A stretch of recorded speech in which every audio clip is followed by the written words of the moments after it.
Viewer discretion is advised. 6 cai. Continuarea. Păi la ora 2 și ceva. Bulibașul nostru! M-a filmat pe surprindere. Să-ți dau pula să-mi o surși. Ei, dar du-te. Scoate gloanțele din ei. Fetele noastre umble cu Bărbați cu cardiești. 6 cai. Întrebarea dumneavoastră pentru Boboci este? Întrebarea e dacă sunt foarte proastă, nu? E bine, da, sunt. Da, întrebarea dumneavoastră. Ideea e că niciunul din voi nu a postat Documentul care e dat de către... Neamurile ai mei. Sunt singura aici care... Scoate gloanțele din ei. N-am putut să dorm cu nevastă mea împreună în pat, fiindcă s-a declanșat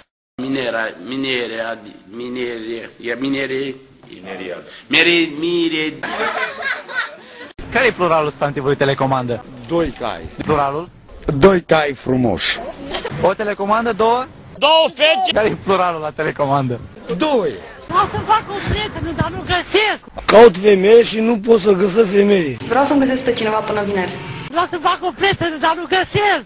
Te fut. Nu știu. Te fut. Nu știu. Te fut. Nu știu de astea. Vreau un material în care să arătați la ce vă pricepeți voi cel mai bine.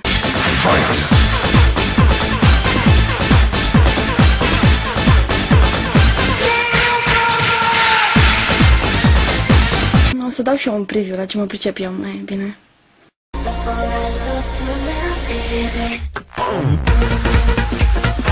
E adevărat că doare puțin. Băietul meu. E frumos, dar nu prea.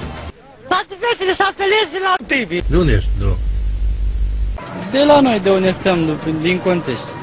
Și frații mei, toți gaborii care poartă pălărie. Să-i piși în freză. Epic face, epic face, epic face, epic face, jizz in my pants. Cu alte cuvinte, sunt curvă.